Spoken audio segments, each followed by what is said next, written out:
Baik, bismillahirrahmanirrahim. Seperti yang tadi sudah saya sampaikan di awal bahwa saya di sini bukan ingin menggurui, bukan ingin mengajari Bapak Ibu semuanya terkait dengan materi yang disampaikan pada kesempatan malam hari ini, tapi mudah-mudahan apa yang bisa disampaikan pada kesempatan malam hari ini bisa menjadi salah satu yang bermanfaat bagi kita semuanya, terutama bagi saya sendiri yang sedang menyampaikannya. Oke. Dan sekali lagi saya akan share materi yang akan disampaikan pada kesempatan malam hari ini.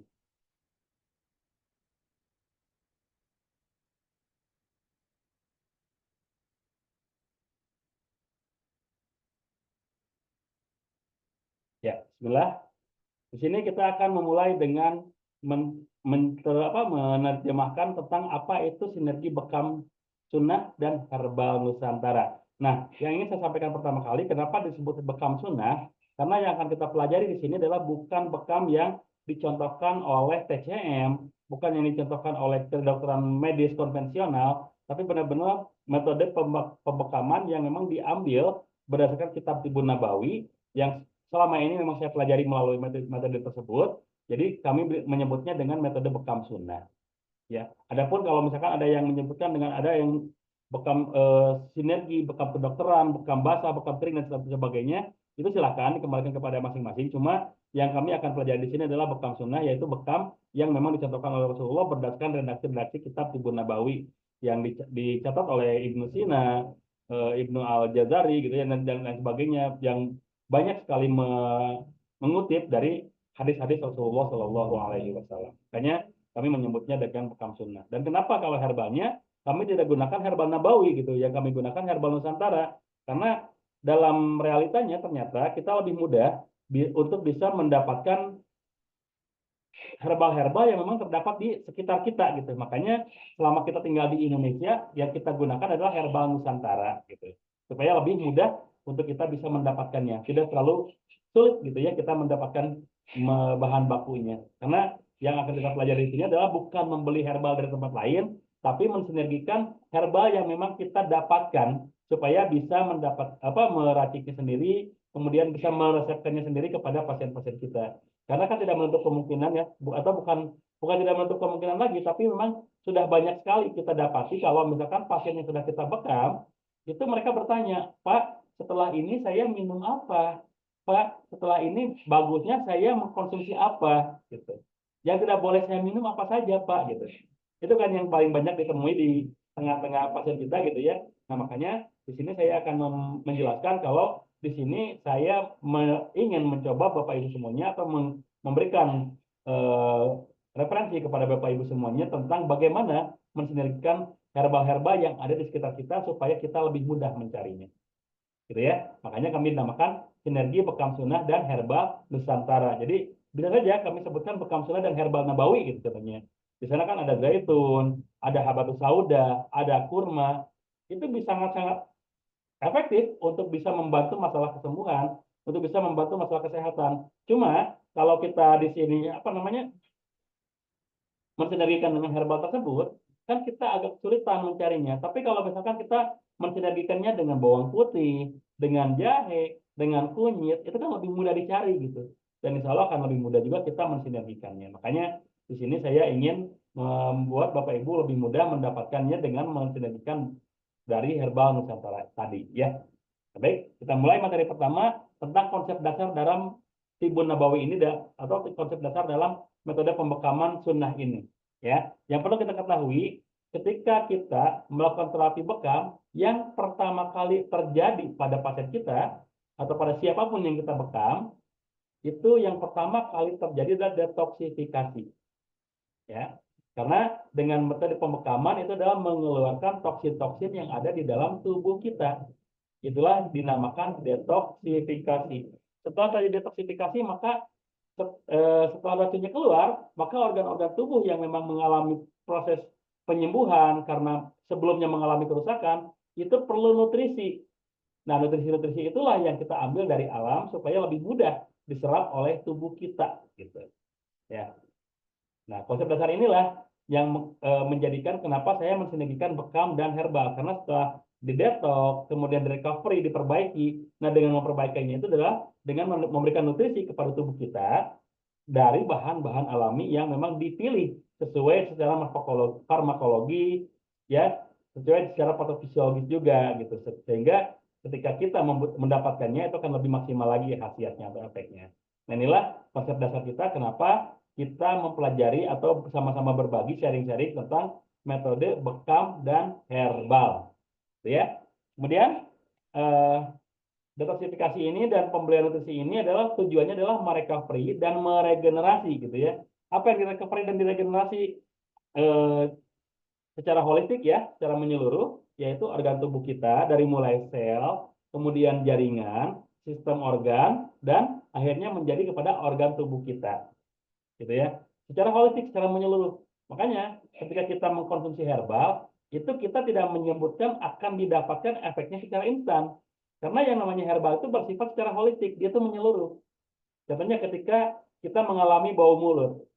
Bau mulut itu diakibatkan karena apa? Oh, diakibatkan karena lambungnya yang bermasalah. Mungkin asam lambungnya naik, mungkin dinding lambungnya yang banyak lukanya, mungkin banyak zat-zat yang harusnya hancur oleh asam lambung ini tidak hancur dan akhirnya menjadi pembusukan yang mengakibatkan terjadinya bau mulut atau lambungnya mengalami peradangan, mengalami panas, akhirnya mengakibatkan bau mulut. Maka ketika itu terjadi, bukan mulutnya yang kita berikan semprotan pewangi, bukan spray pewangi yang diberikan ke mulutnya, tapi perbaiki dulu lambungnya ya dengan memberikan madu plus kunyit contohnya gitu ya, atau memberikan apa namanya lidah buaya dicampur madu contohnya seperti itu, supaya apa, supaya lambungnya kembali dalam kondisi yang seharusnya.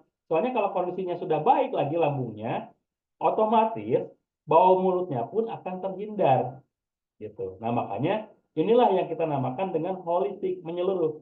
Jadi ketika kita mengalami satu penyakit, tidak hanya di bagian itu saja yang kita perbaiki, tapi coba teliti dari sumbernya, mana nih yang menyebabkan sakit tersebut. Ya, contohnya tadi selain bau mulut, ada juga kan yang sering sakit kepala gitu ya. Sakit kepala juga diakibatkan karena apa? Karena tensi darah tinggi bisa, karena terjadinya sumbatan pada pembuluh darah bisa juga, karena juga masalah pada lambung tadi, pada pencernaan bisa juga. Nah, ketika terjadi pusing itu, maka sebagai seorang terapis bekam yang bisa mensinergikan dengan herbal, tidak langsung membekam di bagian kepala gitu. Walaupun memang dibekam di umum ugit, di apa di sini di pelipis, kemudian di hama, di dahi, itu sangat efektif. Cuma tadi sumbernya dari mana dulu? Kalau sumbernya dari tensi darah yang memang tidak stabil, ya perbaiki tensinya. Kalau sumbernya dari adanya stagnansi darah yang menghambat sirkulasi darah, perbaiki dulu itu. Kalau sumbernya dari lambung yang bermasalah atau pencernaan yang bermasalah, perbaiki dulu lambungnya. Baru insya Allah akan terdampak kepada kepalanya yang tadinya sering sakit kepala akan mengalami penyembuhan secara holistik gitu. Ya, makanya tadi ya yang saya sebutkan sebagai seorang terapis bekam, kita di sini tidak serta merta gitu ya. Ketika kita menemukan satu organ tubuh yang sakit, langsung organ tubuh tersebut yang kita eh, apa namanya yang kita sentuh untuk mendapatkan kesembuhan, tidak, karena ada berbagai macam penyebab juga di situ gitu. Ya, oke. Ini konsep dasar yang harus kita pahami sebagai seorang terapis bekam yang mensinergikan dengan herbal, ya. Ini yang pertama. Yang berikutnya, kita masuk ke dalam proses pembekaman. Jadi insya Allah materi pada kesempatan malam hari ini kita bahas dulu bekam, ya. Kita bahas dulu bekam, baru nantinya kita akan bahas herbalnya besok. Oke?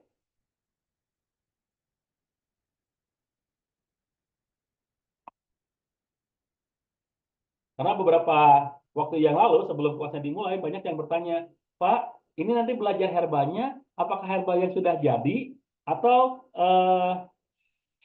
apa namanya? Atau meracik herbal sendiri gitu. Itu banyak sekali yang bertanya seperti itu. Pak, apakah nanti membeli apa mendapatkan herbal yang sudah jadi? Kalau sekedar mendapatkan herbal yang sudah jadi, buat apa belajar kita mensinergikan ini? Ya. Jadi gampang aja kalau kita mensinergikan apa membeli herbal yang sudah ada, ya gampang aja gitu. Tapi di sini kan kita tidak mau seperti itu. Justru kita ingin memasukkan herbal itu kepada pasien-pasien kita berdasarkan atau dari bahan-bahan yang mereka miliki di rumahnya gitu. Ya, makanya sinergi herbalnya itu bukan dari herbal yang sudah jadi. Kalau dari yang sudah jadi ya udah gitu. Sampai seperti itu saja gitu. Tapi di sini kita tidak seperti itu ya. Kita akan sama-sama mensinergikan herbal dari bahan-bahan yang ada di sekitar kita, gitu ya. Tapi yang sekali lagi untuk malam malam ini kita akan bahas dengan apa namanya materi bekam terlebih dahulu. Ya, oke. Sekarang kita masuk ke definisi bekam secara sunnah. Ya, definisi bekam secara sunnah adalah mengeluarkan darah dari bagian kulit terluar. Ya, nukhil jild fi majrid dam. Ya, jadi bagian kulit terluar. Ya, oke. Nah, bagian kulit terluar ini adalah epidermis. Nah, inilah yang dilakukan proses perlukaan pada saat proses pembekaman. Jadi, hanya sepersekian mili itu yang dilakukan proses perlukaan. Bahkan tidak sampai 1 mili mungkin. Karena ini yang saya gambarkan di sini adalah permukaan kulit yang diperbesar sekian ribu kali mungkin. Karena kalau permukaan kulit yang asli kan tidak sebesar ini. Nah, makanya yang saya perbesar di sini adalah apa yang saya perlihatkan gambarnya kepada Bapak Ibu semua adalah permukaan kulit yang sudah diperbesar sekian ribu kali. Nah, inilah seperti ini gambarnya. Jadi kulit itu terdapat 3 bagian. Ada epidermis, ada dermis, ada hipodermis. Nah, epidermis adalah bagian kulit terluar yang di sana tidak terdapat pembuluh darah. Ingat ya, di dalam epidermis tidak terdapat pembuluh darah. Sedangkan yang dilukai bagian epidermis tersebut tidak sampai kepada dermis, apalagi kepada hipodermis. Makanya untuk proses pembekaman yang direkomendasikan oleh Dinas Kesehatan itu yang menggunakan lancet, ya, yang menggunakan jarum, bukan yang menggunakan bisturi, bukan yang menggunakan perlukaan torehan atau sayatan. Kenapa? Soalnya kalau menggunakan sayatan itu sangat mungkin perlukaannya sampai ke dermis bahkan hipodermis. Tapi kalau yang menggunakan lancet karena memang sudah ada apa namanya? Sudah ada atur jaraknya gitu ya. Maka ada ukurannya, maka yang apa namanya yang terluka itu bagian epidermis saja, tidak sampai ke dermis apalagi hipodermis. Makanya kalau kita sedang mengurus perizinan nantinya ketika Dinas Kesehatan melihat gitu ya, itu yang akan mendapatkan izin adalah yang mereka yang membekam dengan jarum. Tapi kalau kita melihat apa mereka melihat kita membekam menggunakan sayatan, lancet, apa bisturi gitu ya,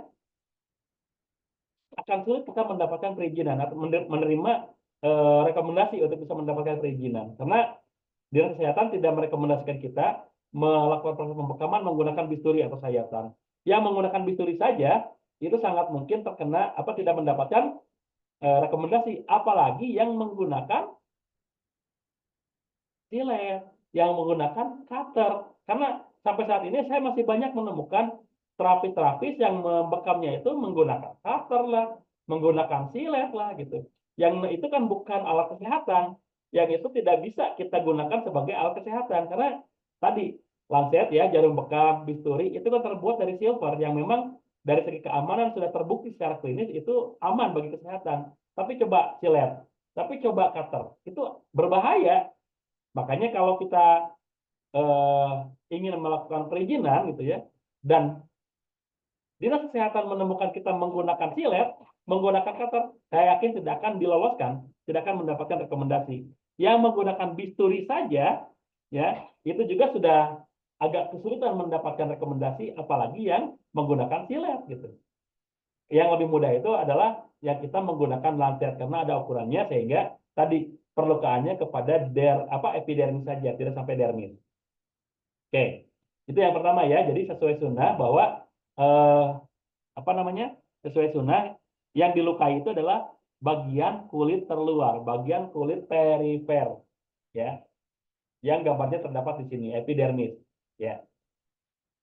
Kenapa yang dilukai cuma di situ? Sementara kan kalau yang ada darahnya itu ada pembuluh darah. Nah, ini pertanyaan yang sering ditanyakan ya. Kenapa yang dilukai cuma epidermis? Kita harus tahu bahwa darah bekam itu adalah darah yang sudah tidak terpakai oleh tubuh kita. Darah statis yang memang sudah mengalami kerusakan. Usia darah itu 120 hari ya. Usia darah 120 hari, per 29 sampai 35 hari terjadi regenerasi. Tidak seluruhnya, tidak kan volume darah kita itu 5 liter ya.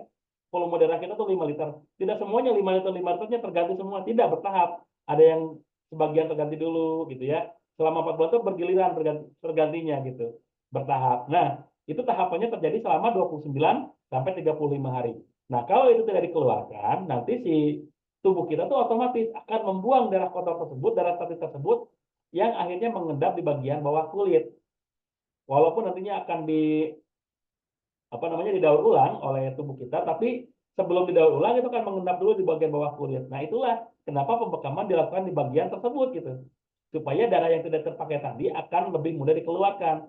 Nah, kalau sudah darah statisnya dikeluarkan, otomatis nanti tubuh tidak mendaur ulang darah yang rusak, tapi membentuk darah baru. Nah, itulah kenapa bekam sangat efektif untuk membuat badan kita lebih segar. Karena darah yang ada di dalam tubuh kita pun sudah lebih segar lagi, bukan darah hasil daur ulang. Gitu ya. Jadi dipahami di sini kenapa perlukaan bekam itu hanya dilakukan pada bagian epidermis saja, tidak sampai ke pembuluh darah. Karena tadi yang dikeluarkan adalah darah statis, darah yang sudah tidak terpakai oleh tubuh kita. Ya. Dan itulah kenapa Rasulullah mencontohkan bahwa pembekaman hanya terjadi pada bagian kulit terluar. Karena itu. Ya. Nah, kalau dermis sama hipodermis ini terjadi subkulasi darah, subkulasi saraf, subkulasi jaringan lemak. Kemudian kalau misalkan di hipodermis itu terjadi apa namanya? Terjadi stimulasi mekanik mengurangi nyeri, ya gitu ya. Nah, makanya kalau perlukaannya terlalu dalam itu yang keluar bukan cuma darah statis, tapi juga lemak ya, kemudian mengganggu juga sistem saraf gitu ya. Makanya perlukaan bekam hanya di bagian kulit terluar saja. Nah, setelah kita tahu tuh mekanisme bekam itu seperti itu gitu ya. Eh, di Hanya dilakukan di proses di bagian kulit terluar saja. Maka yang kita perlu ketahui berikutnya adalah manfaatnya. Manfaat dari bekam apa sih? Yang pertama, sebagai detoksifikasi. Seperti yang tadi saya sampaikan di awal, bekam itu adalah mendetoks kotoran yang ada di dalam tubuh kita, toksin yang ada di dalam tubuh kita melalui darah yang memang sudah tidak terpakai. Nah, tadi pertanyaannya kan kenapa darahnya tidak terpakai? Karena di dalamnya sudah terdapat toksin, oksidan, radikal bebas ya. Gitu. Jadi di dalamnya itu sudah terdapat oksidan dan radikal bebas yang menjadi toksin di dalam darah. Akhirnya darahnya tidak diperlukan lagi oleh tubuh kita dan dibuang dari pembuluh darah mengendap di bagian bawah kulit. Dan itu dikeluarkan. Kalau tidak dikeluarkan, otomatis darah akan mengalami regenerasi, ya, akan mengalami regenerasi, baik itu regenerasi sel ataupun regenerasi jaringan, ya. Jadi setelah diregenerasi, karena sudah eh, terbuang dari toksin-toksinnya, dia akan memperbaiki dengan maksimal. Nah, setelah terjadi regenerasi, sirkulasinya semakin lancar, baik itu sirkulasi darah dan sirkulasi oksigen di dalam tubuh kita. Nah, setelah terjadi itu, maka otomatis suplainya juga memberikan nutrisi dan oksigen. Nah, inilah manfaat bekam. Jadi manfaat bekam itu ada 4. Yang pertama mendetoks, yang kedua meregenerasi, yang ketiga melancarkan sirkulasi, dan yang keempat memberikan suplai yang tepat. Gitu ya. Oleh karena itu, kalau misalkan Rasulullah menyatakan khairut matadawitum bil hijamah, metode pengobatan yang paling baik adalah berbekam, ya ini alasannya. Karena sudah terjadi 4 tahapan yang memang sangat-sangat dibutuhkan oleh tubuh kita. Racunnya dibuang, organ tubuhnya diperbaiki, sirkulasi darah dan oksigennya dilancarkan, dan suplainya diperbaiki juga. Kurang apa lagi? Kalau sudah seperti itu, kurang sehat apa lagi kita gitu. Makanya dengan proses pembekaman sangat-sangat mungkin kita mendapatkan kondisi yang paling fit, yang paling stabil di dalam tubuh kita. Oleh karena itu, inilah manfaat bekam yang perlu kita ketahui. Ya. Setelah itu, setelah kita tahu manfaatnya, maka kita harus ketahui juga kalau dalam membekam itu tidak semua kondisi diperbolehkan dibekam. Ingat ya, tidak semua kondisi diperbolehkan dibekam. Karena walaupun bekam adalah metode pengobatan terbaik, metode pengobatan yang dicontohkan oleh Rasulullah, tapi dalam pelaksanaannya kita tidak boleh sembarangan. Oke? Dalam pelaksanaannya kita tidak boleh asal-asalan. Jangan mentang-mentang metode bekam adalah metode bekam metode sunnah, kita sembarangan saja melakukannya. Kita asal-asalan saja melakukannya. Karena kalau kita sembarangan, tanpa diagnosa, tanpa memperhatikan kondisi tubuh pasien kita, itu yang terjadi adalah kontraindikasi, bahkan bisa terjadi malpraktek. Pernah mendengar kasus ada orang yang meninggal pasca dibekam, itu beritanya sudah masuk ke Trans 7 ya. on the spot setuju. Bahkan di postingan sudah saya pernah bagikan artikelnya atau beritanya bahwa ada orang yang meninggal pasca bekam. Jadi dia itu sudah berusia lanjut, sekitar 70 tahunan, menderita asam urat dan darah tinggi. Dibekam oleh seorang perempuan pembekam biasa gitu ya. Pembekam nenek-nenek juga, padahal perempuan itu ya, dengan menggunakan tanduk sapi. Ya, pembekaman yang paling tradisional yaitu menggunakan tanduk sapi. Kita tahu pembekaman menggunakan tanduk sapi adalah yang dipanaskan terlebih dahulu. Sedangkan yang bersangkutan itu adalah penderita darah tinggi. Darah tinggi bertemu dengan sindrom panas, semakin tinggi darahnya. Setelah semakin tinggi darahnya, semakin eh, kemungkinannya terjadi pecah pembuluh darah. Nah, yang terjadi pada pada pasien tersebut, ya, yang terjadi pada pasien tersebut itu adalah eh, pecah pembuluh darah di bagian yang paling vital. Nah, akhirnya pasien tersebut meninggal, gitu. Yang berdasarkan hasil forensik ya, berdasarkan hasil forensik dari dokter ahli yang menangani kasus tersebut. Nah, itu yang terjadi kalau kita tidak hati-hati dalam membekam. Makanya di sini saya menyampaikan kalau tidak semua kondisi itu bisa dibekam, ya. Dan inilah beberapa kondisi yang tidak diperbolehkan dibekam. Yang pertama, hipertensi maligna. Hipertensi maligna itu seperti apa sih? Hipertensi maligna itu adalah naiknya tensi darah secara signifikan dan seketika. Contoh, saya biasa tensinya 120.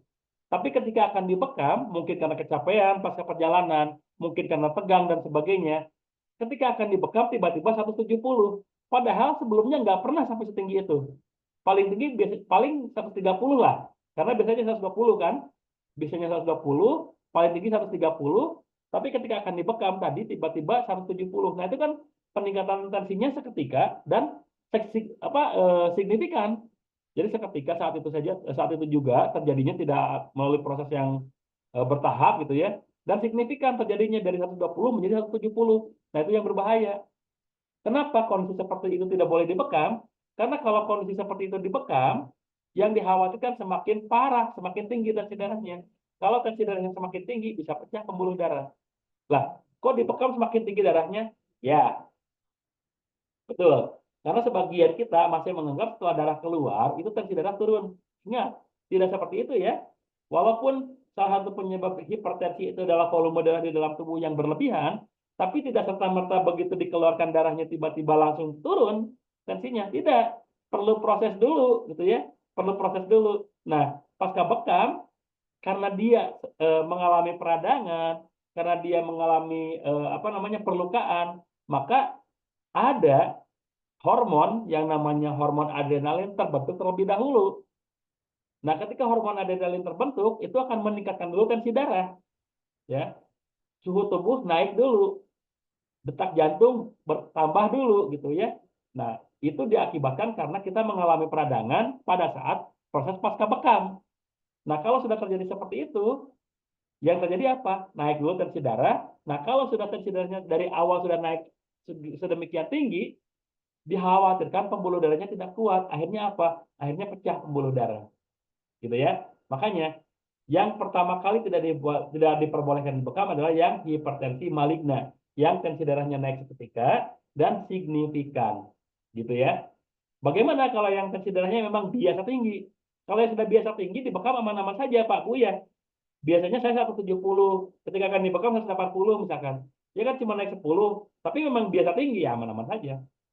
Gitu. Justru dengan dibekam itu bisa membuat si tensinya kembali stabil, gitu ya, menstabilkan tensi darah. Tapi kalau yang tadi yang biasanya tidak setinggi itu, ketika akan dibekam tiba-tiba tinggi, nah itu yang berbahaya. Makanya tidak boleh langsung dilakukan proses pembekaman. Nah, karena itu seorang terapis bekam itu dibutuhkan bisa melakukan tensi darah. Perlu punya tensimeter. Karena dikhawatirkan tadi ada orang yang mengalami hipertensi maligna tanpa kita ketahui, akhirnya dilakukan proses pembekaman dan apa yang terjadi bisa berakibat fatal. Nah, makanya kita bisa perlu melakukan tensi terlebih dahulu kepada pasien-pasien kita yang akan dilakukan proses pembekaman. Itu yang pertama ya. Yang kedua yang tidak boleh dibekam adalah orang dengan diabetes mellitus yang sudah tahap gangren. Ingat ya, sudah tahap gangren. sudah mengalami proses pembusukan pada luka. Kalau belum, itu masih diperbolehkan bekam. Ya, kalau belum masih diperbolehkan bekam. Contohnya, kalau sudah ada yang angka 500, itu biasanya sudah gangren tuh. Ya, kalau sudah ada angka 500 itu sudah gangren. Jangan dilakukan proses pembekaman. Tapi kalau masih 300, itu biasanya masih aman untuk dibekam. Tapi ingat, walaupun masih aman untuk dibekam, pembekamannya pun harus tepat. Hindari pembekaman di area yang jauh dari jantung. Kalau untuk yang mengalami apa namanya, yang mengalami diabetes mellitus yang sudah tahap gangren, atau yang belum tahap gangren pun, yang mengalami diabetes itu jangan dilakukan proses pembekaman di area yang jauh dari jantung. Seperti apa? Seperti tangan dan kaki. Tangan dan kaki itu adalah area-area yang jauh dari jantung kan. Nah, kalau itu kita lakukan proses pembekaman kepada orang yang diabetes, itu lukanya akan lama sembuh. Kenapa? Orang yang diabetes itu masa jenis darahnya berat. Ya, masa jenis darah orang yang menderita diabetes itu berat. Maka untuk sampai ke area-area yang jauh dari jantung itu akan lambat. Makanya kalau kita lukai area-area yang jauh dari jantung, proses penyembuhan dari dalamnya akan terganggu. Nah, itulah yang mengakibatkan kenapa orang yang sudah mengalami gangren itu tidak boleh dibekam karena tadi akan mengalami pembusukan. Atau yang belum gangren pun tidak boleh dibekam di bagian yang jauh dari jantung karena berpotensi mengalami pembusukan. Ya. Jadi sekali lagi, orang yang sudah mengalami diabetes mellitus, kalau sudah tahap gangren itu mutlak tidak boleh dibekam. Tapi kalau yang memang belum gangren, masih diperbolehkan dibekam. Tapi titiknya kita perhatikan. Jangan menggunakan titik yang jauh dari jantung, contohnya tangan dan kaki. Ya, dia tidak boleh dibekam. Yang kedua, yang ketiga yang tidak boleh dibekam adalah yang sudah gagal ginjal. Ingat, yang sudah gagal ginjal dan sudah melalui cuci darah. Kenapa orang yang sudah gagal ginjal tidak boleh dibekam, yang sudah cuci darah tidak boleh dibekam? Karena organ pembentuk darah baru itu ada 3, ya, sumsum tulang belakang, limfa, dan ginjal. Itu pembentuk darah baru tuh, ketika kita dalam kondisi normal. Tapi ketika ginjalnya sudah tidak berfungsi, otomatis tidak terjadi pembentukan darah baru kan? Ya, otomatis tidak terjadi pembentukan darah baru. Maka kalau kita lakukan proses pembekaman, akan drop dia. Ya, akan drop karena tidak terbentuk lagi darah baru, ya. Makanya orang yang sudah gagal ginjal, sudah cuci darah, jangan dibekam gitu, ya. Yang berikutnya, pengkonsumsi pengencer darah nih, orang yang kolesterol, orang yang diabetes, biasanya sama dokter tuh dikasih pengencer darah, termasuk yang hipertensi ya, yang darah tinggi, itu biasa juga sama dokter dikasih pengencer darah. Nah, bagi yang sedang mengkonsumsi pengencer darah, jangan dibekam dulu Bapak Ibu ya. Soalnya kalau dibekam, itu dikhawatirkan si darahnya tidak berhenti mengalir pasca bekam, terus terusan keluar. Itu kan berbahaya ya, itu bisa berbahaya. Ya, dia bisa kehabisan darah. Nah, terus bagaimana kalau saya punya punya pasien yang sedang mengkonsumsi pengencer darah? Jeda dulu minum pengencer darahnya 3 hari baru boleh dibekam. Ya, 3 hari baru boleh dibekam. Kalau 1 hari gimana? Kalau 1 hari efek dari pengencer darahnya masih berlangsung, Pak ya, dikhawatirkan malah mengganggu. Tapi kalau misalkan sudah lebih dari 3 hari itu sudah aman. Jadi kalau misalkan mau dibekam, kalaupun dia mengkonsumsi pengencer darah, jeda dulu 3 hari baru boleh dibekam ya. Kalau setelah dibekam dia minum lagi, silakan. Tapi biasanya kalau sudah dibekam, dia tidak membutuhkan lagi untuk minum pengencer darah biasanya. Ya karena darahnya sudah encer dengan sendirinya karena yang menjadi penggumpal-penggumpalnya sudah dikeluarkan. Gitu. Cuma tadi catatan yang paling pentingnya adalah ketika orang tersebut sedang mengkonsumsi pengencer darah tapi tetap ingin dibekam, berikan waktu dulu 3 hari tanpa dia mengkonsumsi pengencer darah. Ya, tuh. Yang berikutnya yang tidak boleh dibekam adalah orang yang terlalu tua. Nah, terlalu tua di sini bukan tua dari segi usia ya, tapi tua dari segi kondisi. Kalau memang usianya 80 tahun, 90 tahun, bahkan kalau ada 100 tahun, tapi kondisinya masih memungkinkan dibekam, silahkan bekam saja. Tapi kalau misalkan apa namanya, baru 40 tahun, tapi kondisi tubuhnya memang sudah sangat tua organnya karena mungkin terlalu banyak mendapatkan intervensi dari obat-obatan gitu ya sehingga si tubuhnya sudah mengalami kerusakan. Nah, itu kalau dilakukan proses pembekaman bisa bahaya gitu. Ya. Jadi tua di sini sekali lagi bukan tua dari segi kondisi, bukan tua dari segi usia, tapi tua dari segi kondisi. Ya. Yang berikutnya yang tidak boleh dibekam adalah perempuan haid di hari pertama atau sedang banyak-banyaknya. Di hari pertama tidak boleh dibekam, tapi kalau misalkan yang banyaknya itu di hari ketiga, di hari keempat, ya itu yang tidak boleh dibekam di hari yang sedang banyak-banyaknya. Kenapa perempuan haid yang sedang haid di hari pertama atau yang sedang banyak-banyaknya tidak boleh dibekam? Tadi karena darah kita itu kan cuma 5 liter Bapak Ibu ya. Sementara ini sedang dikeluarkan dalam proses haid dan sedang banyak-banyaknya lagi. Kita tambah lagi pengeluarannya dengan bekam. Apa yang terjadi? Bisa anemia, Pak. Bisa kekurangan darah nantinya. Ya. Makanya ketika kita menemukan perempuan di hari pertama haid atau sedang banyak-banyaknya, jangan dibekam ya Bu ya. Kenapa saya kepada ibu-ibu? Karena kan yang membekam perempuan ibu-ibu ya, bukan bapak-bapak. Karena kalau laki-laki itu tidak boleh membekam perempuan. Begitupun sebaliknya. Jadi larangan dalam bekam itu salah satunya adalah tidak boleh membekam lawan jenis yang bukan mahram. Ya. Makanya pada perempuan nih ketika kita menemukan pasiennya yang sedang halangan, yang sedang haid, itu kita tanyakan sudah berapa hari dan sedang banyak-banyaknya enggak. Kalau sudah lewat dari 3 hari, lewat dari hari pertama dan memang sudah tidak banyak, boleh dibekam. Cuma walaupun boleh dibekam, hindari area rahim. Karena ketika terjadi haid itu kan rahim yang sedang bekerja, membersihkan haid rahimnya. Nah, kalau kita intervensi rahimnya, dikhawatirkan proses proses pembersihan rahim itu tidak maksimal karena si rahimnya juga mengalami eh, tadi mengalami intervensi dari bekam sendiri gitu ya. Makanya walaupun memang boleh dibekam, tapi yang sedang haid itu dihindari area rahim. Sama dengan wanita hamil. Wanita hamil trimester pertama itu juga tidak boleh dibekam. Kenapa trimester pertama tidak boleh dibekam? Karena di 3 bulan pertama itu perempuan sedang dalam kondisi paling lemah dan janin yang ada di dalam rahimnya pun sedang dalam kondisi yang paling lemah. Dan itu perlu suplai nutrisi yang maksimal supaya janinnya bisa tumbuh kembang dengan baik. Kalau kita intervensi dengan bekam, energi yang harusnya diberikan ke rahim untuk bisa membentuk janin dengan baik, memberikan nutrisi kepada janin dengan maksimal, energinya dibagi dua dengan apa? Dengan membentuk darah baru pasca bekam. Akhirnya dikhawatirkan apa?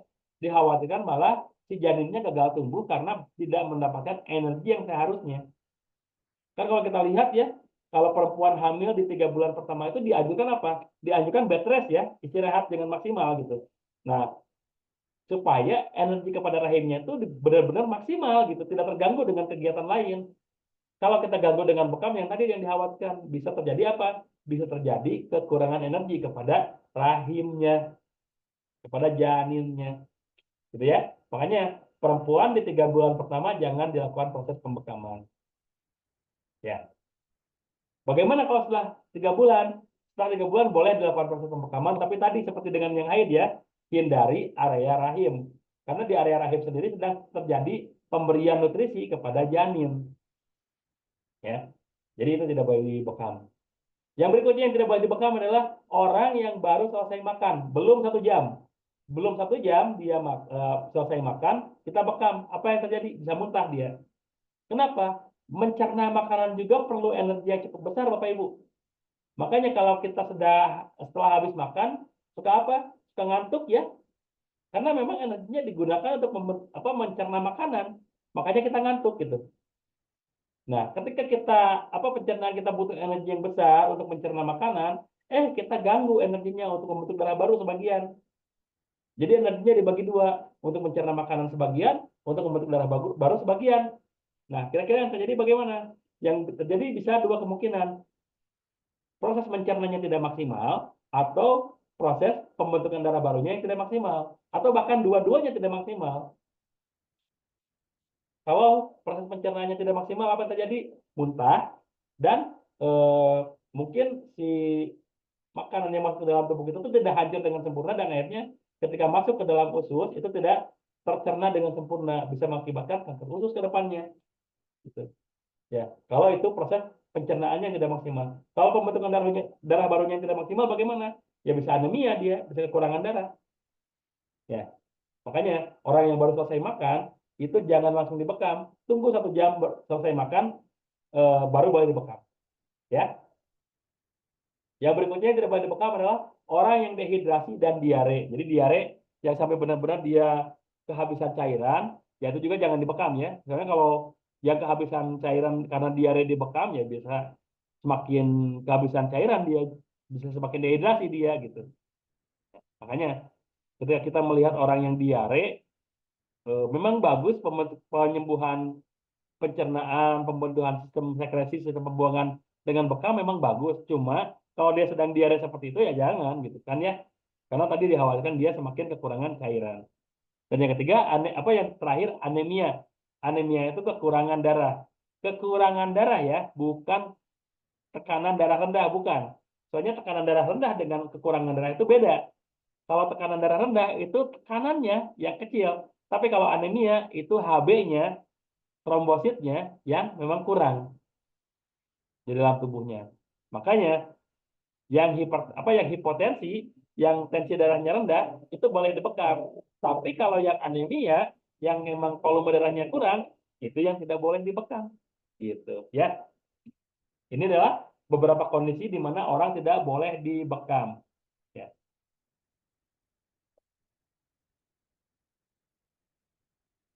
Di luar kondisi ini gimana? Kalau di luar kondisi ini silahkan saja. Ya, kalau di luar kondisi ini silahkan saja. Tapi kalau dalam kondisi seperti ini jangan dibekam terlebih dahulu. Ya. Oke. Setelah kita mengetahui kontraindikasi bekam, kita pun perlu mengetahui area-area larangan untuk dibekam.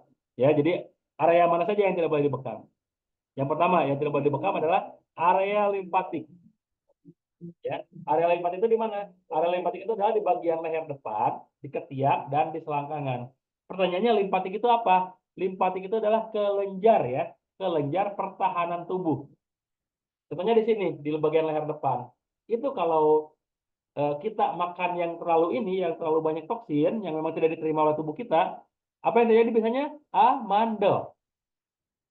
Amandel itu adalah peradangan pada area limfatik di bagian leher depan, yang akhirnya mengganggu sistem pernapasan, yang akhirnya mengganggu sistem pencernaan karena terjadinya peradangan pembengkakan. Kenapa terjadi peradangan? Dia sedang menghalau toksin-toksin yang masuk ke dalam tubuh kita. Makanya kalau anak amandel diakibatkan karena apa biasanya? Karena jajanan biasanya. Jajanan yang tidak steril, jajanan yang terlalu banyak mengandung apa namanya pemanis buatan, penyedap rasa buatan, pewarna buatan. Itu kan biasanya dialami anak-anak ya. Nah, itu si area limfatik sedang bekerja tuh. Makanya terjadilah peradangan amandel. Ya, jadi amandel seperti itu. Nah, kalau kitanya bandel, kitanya ngeyel, itu terjadi sen apa sudah terjadi sinyal di dalam tubuh kita kalau sudah terlalu banyak toksin yang masuk dan akhirnya area limfatik mencegah itu, kitanya bandel masih terus makan-makan yang sembarangan, bisa-bisa si area limfatiknya semakin mengalami peradangan yang parah, yang akut. Akhirnya terjadilah amandel yang sampai menutup. Mending kalau cuma amandel yang menutup, tapi toksin yang lain juga bisa masuk ke dalam tubuh kita karena si area limfatiknya menyerah gitu. Ya, tidak bisa bekerja secara maksimal. Makanya area limfatik perlu dijaga dengan kita menjaga pola makan. Jangan terlalu banyak makan makanan yang mengandung pemanis buatan, MSG ya, kemudian penyedap rasa buatan, pewarna buatan yang memang tidak diterima oleh tubuh kita, yang akhirnya malah membuat area limfatik bekerja terlalu maksimal dan akhirnya mengalami peradangan. Nah, kalau kita bekam di situ, apa yang terjadi? Tadi dikhawatirkan terjadi peradangan karena pasca bekam sendiri pun akan mengalami peradangan pada area yang dibekam tersebut. Kalau yang dibekamnya di area limfatik di bagian leher depan, nah itu bisa terjadi peradangan. Ya, ketika peradangannya parah, nah itu bisa mengganggu juga kinerja dari area limfatik. Makanya area limfatik ya seperti di leher depan, di ketiak dan di selangkangan jangan dibekam. Yang kedua yang tidak boleh dibekam adalah di area sinovial, di area lipatan sendi. Ya, area lipatan-lipatan sendi. Kenapa area lipatan sendi tidak boleh dibekam? Bukankah pembekaman hanya di area kulit luar saja? bukankah pembekaman hanya di bagian epidermis saja, tidak mengganggu pada sendi? Itu adalah pernyataan yang salah. Karena walaupun pembekaman hanya berlaku, hanya terjadi di area bagian luar saja, di bagian kulit terluar saja, ya, tapi efek peradangannya bisa membuat panas di area sendi itu semakin meningkat. Kalau di area sendi panasnya meningkat, apa yang terjadi? Cairan sinovial, cairan pelumas sendi itu bisa mengalami kekeringan, ya, mengalami kekeringan cairan sendi. Jadi bukan karena terambil, bukan karena tersedot darahnya karena apa cairan sendinya gara-gara dibekam, bukan.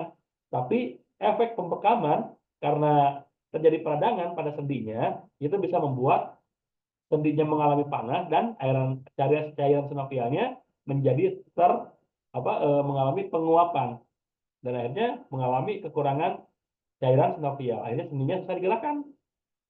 Ya, kalau apalagi kalau dilakukan dalam jangka waktu yang lama dan sering gitu, itu bisa lebih berbahaya lagi. Ya, makanya sekali lagi ya, area sinovial atau lipatan sendi tidak boleh dibekam. Tapi ada juga yang memperbolehkan dibekam, ya silakan. Itu kembali kepada tanggung jawab masing-masing. Tapi kalau di SOP kami, itu tidak diperbolehkan membekam di area sinovial. Ya. Yang berikutnya yang tidak boleh dibekam adalah area dengan kelainan kulit lokal. Apa kelainan kulit lokal? Itu seperti panu. Kenapa panu tidak boleh dibekam? Karena panu itu kan jamur ya. Panu itu jamur. Kalau kita lakukan proses penusukan dengan jarum, dikhawatirkan si jamurnya masuk ke dalam kulit. Yang awalnya jamurnya itu hanya di bagian permukaan kulit, karena kita lukai, itu jamurnya jadi masuk ke dalam kulit. Nah, makanya kalau yang ada jamurnya ya panu, kadas, kurap, dan sebagainya, itu jangan dilakukan proses pembekaman pada area tersebut. Boleh dilakukan pembekaman di area lainnya saja. Ya. Kemudian yang tidak boleh dibekam adalah di area otak kecil. Ini ya. Jadi kalau kita pegang kepala belakang nih Bapak Ibu ya, kalau kita pegang kepala belakang yang keras, ke bawahnya kan lembek ya. Nah, yang lembeknya inilah yang tidak boleh dibekam. Kalau yang kerasnya ini, yang di belakang kepala kita yang paling keras, ini boleh bagus kalau dibekam. Tapi kalau kita terlalu ke bawah, ke yang lembeknya ini, di mana tempat otak kecil bersarang di situ, ya tempatnya otak kecil, kalau itu dilakukan proses pembekaman di situ dikhawatirkan mengganggu kinerja dari otak kecil kita. Apa yang terjadi kalau otak kecil kita tidak bekerja? Pikun, ya, demensia. Karena memori adanya di otak kecil, Bapak Ibu. Ya, makanya pembekaman juga perlu hati-hati. Kalau kita terlalu bawah dalam membekam, itu dikhawatirkan malah kena ke otak kecil dan akhirnya apa? Akhirnya malah mengganggu ingatan kita. Ya, gitu. Jadi hindari pembekaman di area otak kecil yang ada di titik merah ini. Tapi kalau yang ini yang keras yang di belakang itu koma 2 namanya, itu boleh dibekam. Nah, inilah area-area yang tidak boleh dibekam ya, ingat, area-area yang tidak boleh dibekam. Selain ini silakan ya, selain ini silakan. Contohnya di punggung silakan dibekam di area mana saja sesuai dengan organ tubuh yang membutuhkan. Di dada silakan dibekam di area mana saja sesuai dengan organ tubuh yang membutuhkan. Tapi kalau yang ditandai ini itu jangan dilakukan proses pembekaman. Oke? Jadi kalau ada yang bertanya atau ada yang mengatakan, ah ribet, banyak banget larangannya kalau menggunakan SOP dari Alkijama. Ya, cuman ini kok yang tidak boleh dibekam, sisanya kan silakan saja. Ya, sisanya kan silakan saja, tidak ada larangan gitu. Ya, makanya tadi ya, tidak perlu ribet-ribet gitu dalam melakukan proses pembekaman di area titik-titik mana saja. Silakan dilakukan proses pembekaman, tapi di luar area yang dilarang. Gitu saja ya. Oke. Setelah kita tahu area larangan bekam, tentu saja kita ingin mendapatkan area-area rekomendasi untuk dibekam. Ya, kalau yang tadi tidak diperbolehkan, sekarang yang sebaiknya dibekam di mana gitu. Tapi sebelum ke sana, kita juga tahu cara menentukan titik bekam. Yang pertama, cara menentukan titik bekam adalah sesuai titik keluhan. Ya, sesuai titik keluhan. Contohnya yang sakit di kepala dibekam di kepala, yang sakit di bagian belika dibekam di belika, yang sakit di paha dibekam di pahanya, yang sakit di betis dibekam di betisnya. Itu sesuai titik keluhan. Cuma kalau yang itu adalah cara yang paling tradisional, ya, cara yang paling tradisional dan efek kesembuhannya pun memang hanya terjadi sesaat saja, ya saat itu saja. Tapi karena tidak tersentuh organ tubuh yang memang menjadi penyebab sakitnya, itu biasanya tidak terjadi secara holistik, tidak terjadi secara menyeluruh. Ya, jadi hanya efeknya temporari saja, hanya terjadi sesaat saja. Ya. Jadi cara menentukan titik bekam adalah sesuai dengan titik keluhan. Itu boleh ya, boleh membekam di area titik keluhan. Sakit kepala dibekam di kepala boleh. Sakit punggung dibekam di punggungnya boleh. Sakit paha dibekam di paha boleh. Sakit betis dibekam di betisnya boleh. Cuma tadi itu adalah cara yang paling tradisional. Ya, ada cara yang lebih ini lagi, yang lebih tepat lagi, yaitu dengan sentuhan punggung tangan. Jadi kita sentuhkan punggung tangan kita kepada organ tubuh yang mau kita bekam. Contohnya kita lihat punggungnya ya, punggung pasien kita sentuhkan punggung tangan kita nih. Biasanya tempat yang paling panas begitu kita sentuh dengan punggung tangan kita, itulah titik yang paling bagus kalau kita bekam. Ya, biasanya dengan suhu yang paling panas di organ tubuh tertentu, itu yang paling bagus kita bekam. Karena biasanya di situ terjadi pergolakan darah. Darahnya sudah mulai bergejolak dan perlu dikeluarkan di organ tubuh tersebut. Ya, makanya setelah kita melalui sesuai titik keluhan, kita anggap itu adalah sesuatu yang paling tradisional, paling ortodok, kita gunakan punggung tangan kita, Bapak Ibu. Oh, ternyata di belikatnya panas nih, bekam di belikatnya. Oh, ternyata di pinggangnya yang panas nih, bekam di pinggangnya, gitu. Karena semakin panas organ tubuh seseorang, itu semakin besar kadar toksin bersarang di situ. Akhirnya terjadi peradangan dan harus dikeluarkan, gitu ya. Gitu.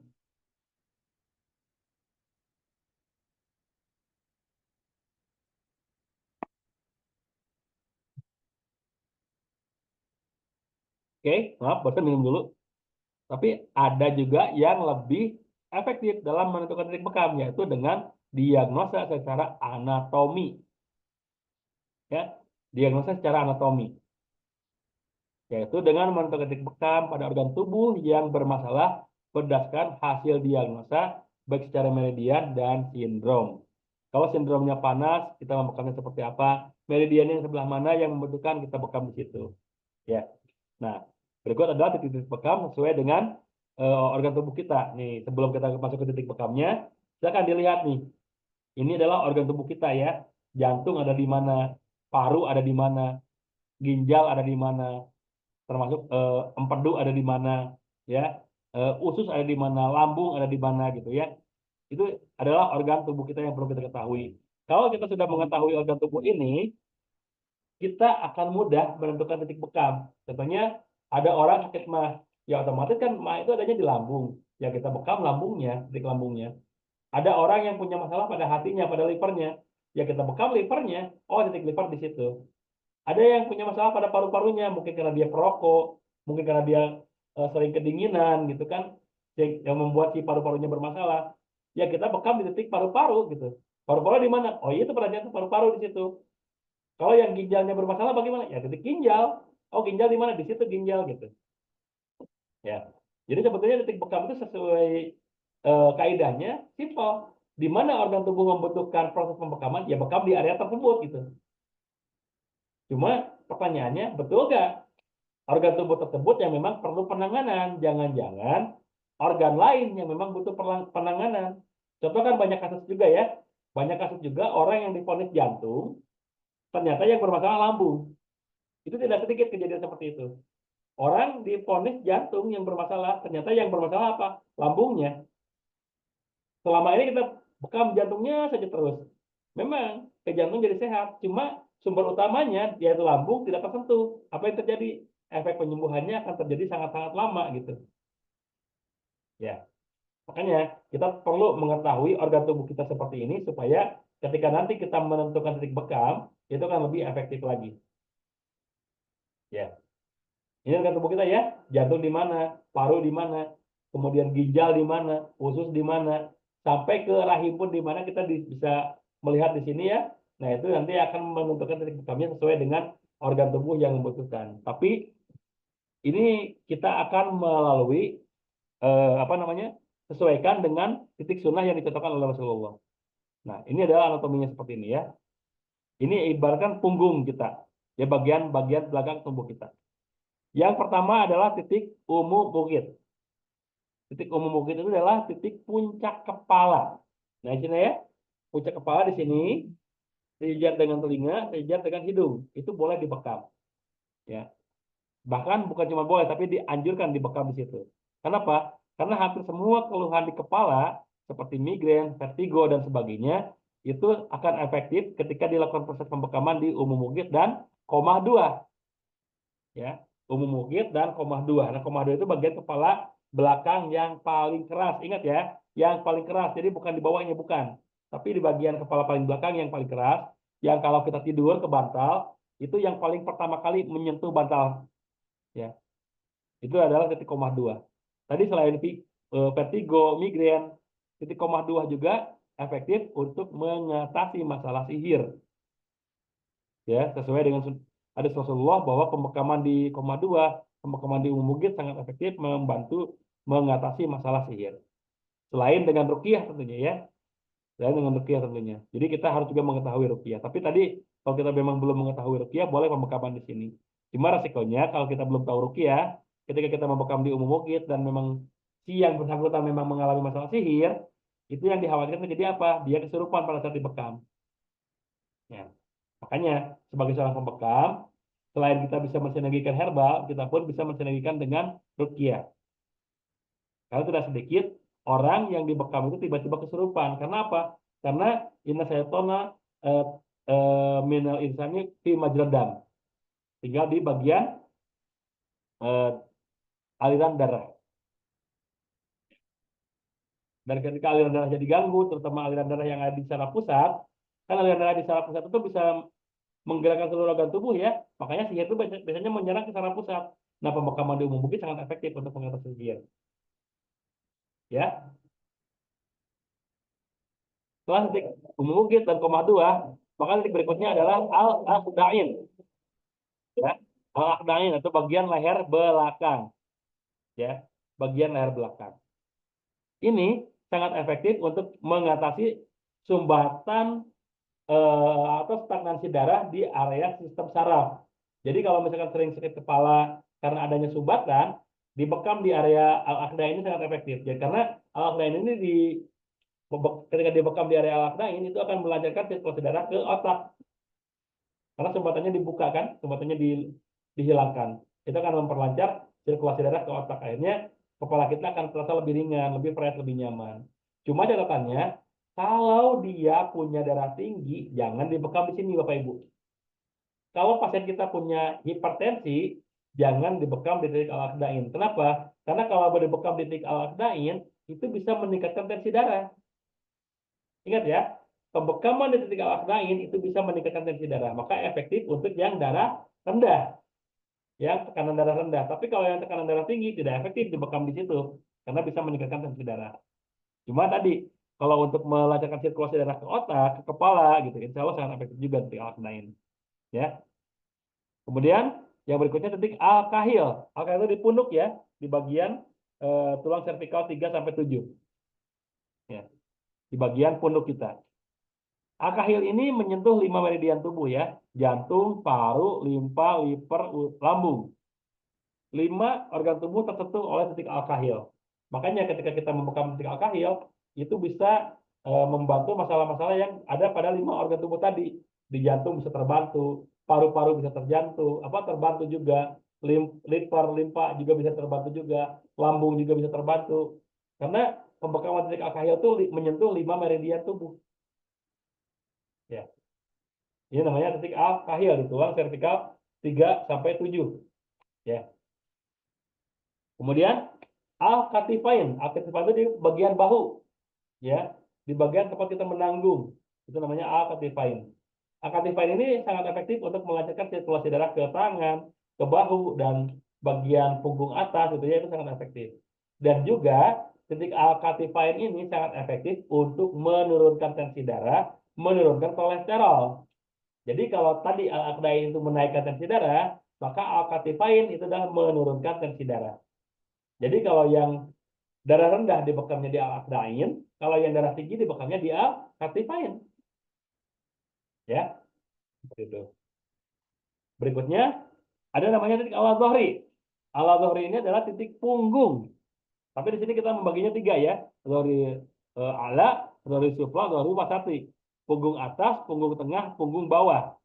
Kenapa kita bagi tiga? Karena kan organnya juga berbeda-beda. Kalau memang organ-organ tubuh bagian atas seperti paru, liver, lambung, jantung, itu kan bagian punggung atas ya, bagian atas organ tubuh kita bagian atas. Nah, pembekamannya di dhahril ala. Tapi kalau misalkan yang terjadi di kayak seperti di ginjal, di pankreas gitu ya, itu kan bagian punggung tengah tuh ya. Nah, maka pembekamannya di dhahril supla. Tapi kalau misalkan bagian bawah, usus, kemudian apa namanya, rahim, maka pembekamannya di punggung bagian bawah ini. Ya, apakah titiknya harus seperti ini? Tidak, boleh saja kita titiknya tidak sesuai dengan ini. Yang penting sesuai dengan organ tubuh yang memang membutuhkan. Ya, sesuai dengan organ tubuh yang memang membutuhkan. Kalau memang lambung ya titik lambung, ginjal ya titik ginjal gitu. Ya, makanya inilah bagian punggung kita yang perlu kita bekam. Kemudian ini juga ada namanya al-warik. Al-warik itu ada di pinggul. Ingat ya, di pinggul. Bukan di pinggang, di pinggul. Karena kalau yang di pinggul itu kan kalau kita bergoyang-goyang pinggul, nah itu titik bekamnya. Al-warik ini sangat efektif ketika dikombinasikan dengan al-kiton. Al-kiton itu adalah tulang ekor. Itu sangat efektif ketika dikombinasikan. Kenapa? Al-warik dengan al-kiton itu akan membantu sistem sekresi, sistem reproduksi. Jadi membantu sistem reproduksi ya. Jadi kalau misalkan laki-laki yang kurang jos, bisa dibekam di titik ini. Perempuan yang kurang subur juga bisa dibekam di titik ini juga. Makanya titik ini ya, al-warik dan al-kiton itu sangat efektif untuk promil. Ya, untuk masalah promil. Oke.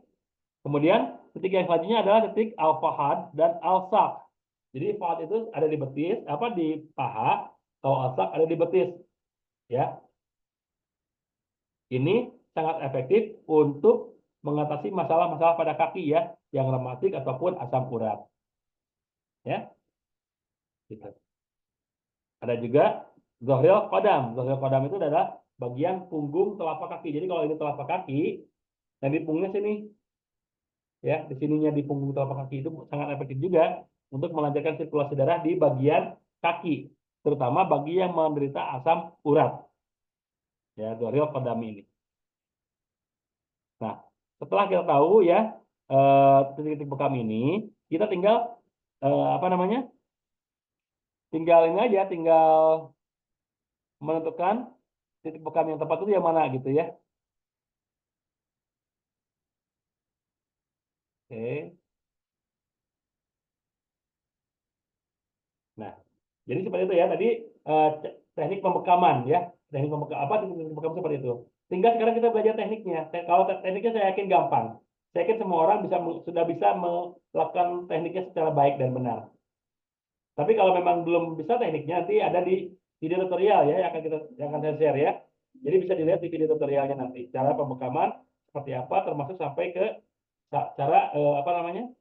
Sterilisasinya. Ya. Nah, sekarang karena sudah banyak sekali pertanyaan-pertanyaan yang masuk, saya akan mulai membacakan satu persatu ya. Insya Allah saya akan mulai membaca satu persatu dari pertanyaan-pertanyaan yang masuk.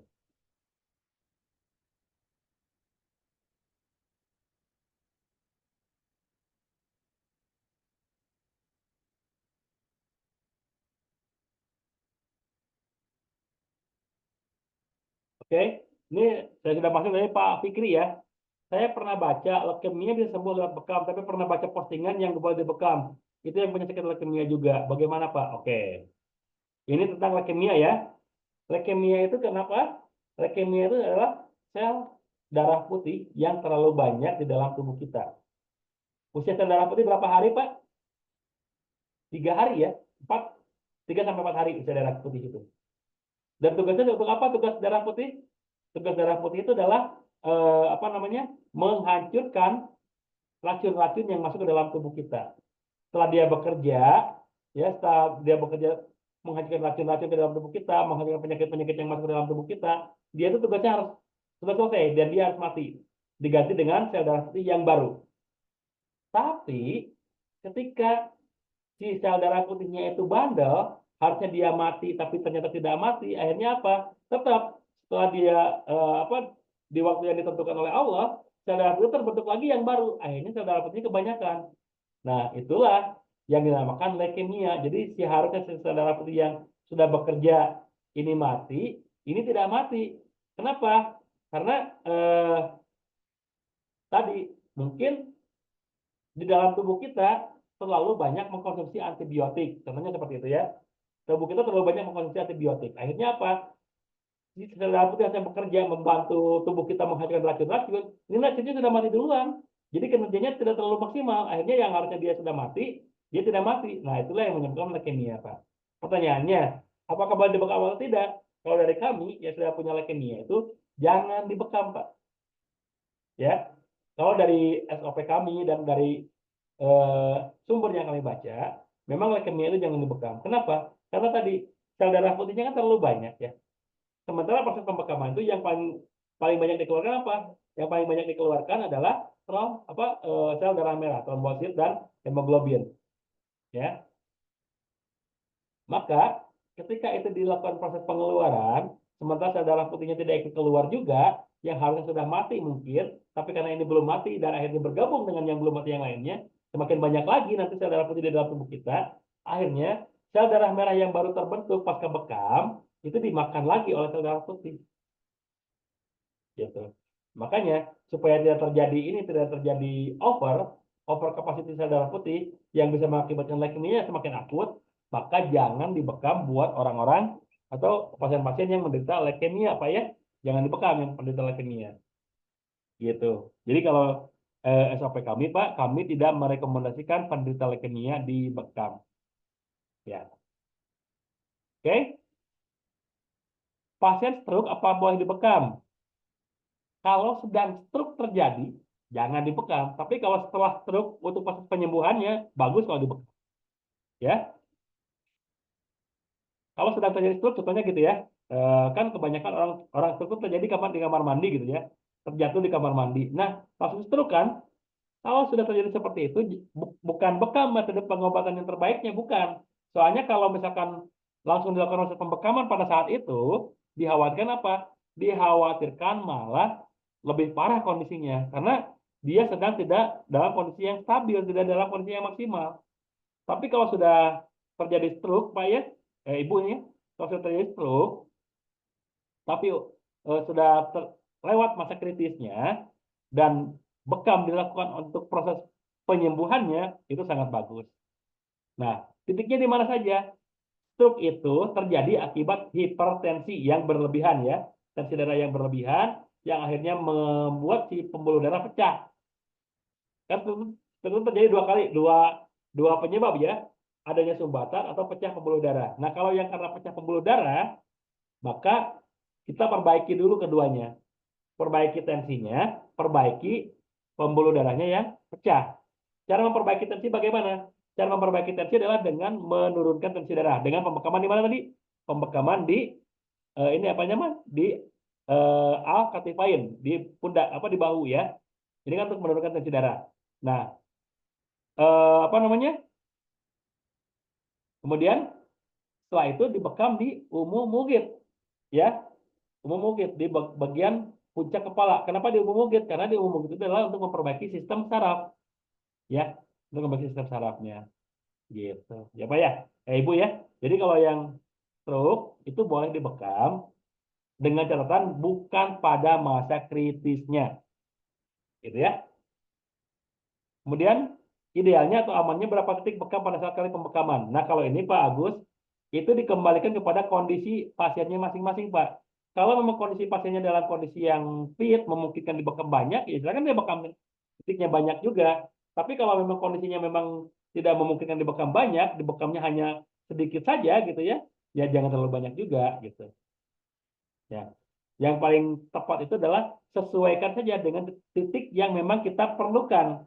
Contohnya tadi, orang yang hipertensi, ya kita bekam di titik yang menurunkan tensi darah, bukan dibekam di area yang menaikkan tensi darah, Pak. Gitu.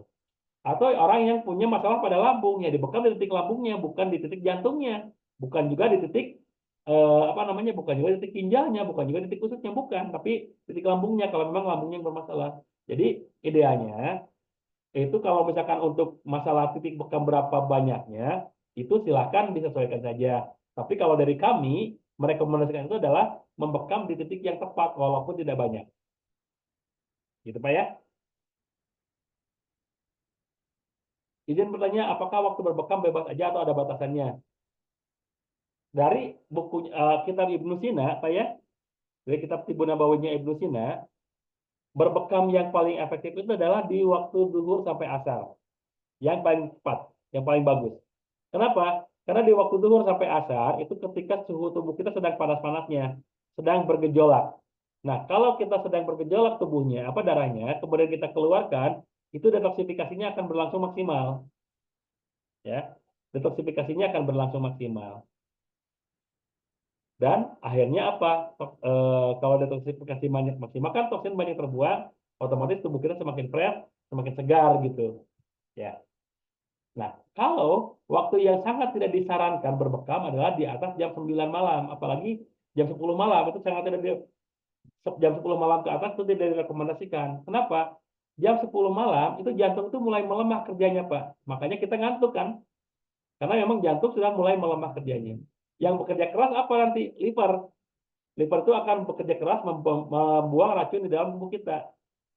Kalau kita balik, yang harusnya liver bekerja keras dan jantung mulai melemah kinerjanya kita balik, karena pasca bekam saat bekam itu kan terjadi peradangan yang mengakibatkan jantung bekerja lebih keras lagi dan pembentukan darah baru juga membutuhkan energi yang cukup besar dari jantung untuk memompa darah. Ini jantung sudah mulai melemah nih kerjanya, harusnya sudah mulai rileks, dia harusnya mulai beristirahat. Kita paksa lagi bekerja keras, dikhawatirkan terjadi kolaps jantungnya, Pak. Kalau jantungnya kolaps gimana yang terjadi? Naudzubillah, bisa sampai meninggal, Pak. Nah, makanya kita tidak dianjurkan berbekam lebih dari jam 10 malam. Karena tadi memperhatikan jam organ, jantung itu sudah mulai harusnya bekerja, sudah harusnya beristirahat. Ini kita paksa lagi untuk bekerja keras, dikhawatirkan tidak siap dia. Ya. Makanya tadi waktu berbekam itu bagusnya kalau mau siang sekalian antara zuhur sampai asar.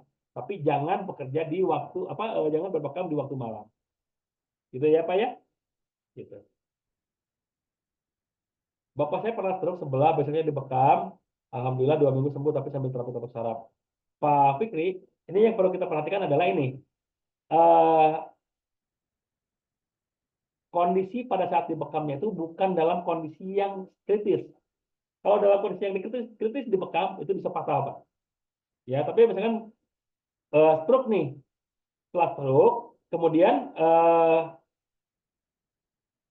dibekam, boleh-boleh saja kalau memang sudah tidak dalam kondisi yang kritisnya gitu. Ya, jarak yang bagus untuk tim berbekam berapa hari atau berapa bulan. Rasulullah berkata, berbekam yang terbaik itu adalah tanggal 17, 19, 21. Ya, 17, 19, 21 di bulan Hijriah tentunya ya, di bulan Hijriah. Ya, jadi tanggal 17, 19, 21 di bulan Hijriah. Nah, maka waktu yang terbaik untuk berbekam adalah di tanggal-tanggal tersebut, berarti sebulan sekali, Pak. Ya, sebulan sekali. Bagusnya tanggal 17, 19, 21. Kalau di luar tanggal itu bagaimana? Di luar tanggal itu pun sebaiknya boleh-boleh saja. Cuma kita kalau ingin mendapatkan keberkahannya juga tidak perlu nunggu sakit dulu untuk berbekam, tapi berbekamlah sesuai dengan sunnah, yaitu tanggal 17, 19, 21 di bulan Hijriah. Gitu ya, Pak ya. Jadi sekali lagi kalau misalkan mau nanya berapa jarak yang efektif untuk berbekam sebulan sekali, terutama di tanggal-tanggal tersebut yang ditentukan oleh Rasulullah. Ya.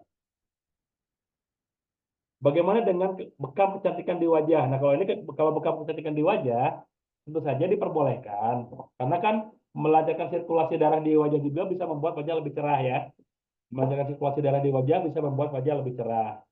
Kemudian, teknik dalam melakukan proses pembekaman di kecantikan juga berbeda dengan proses pembekaman pada punggung.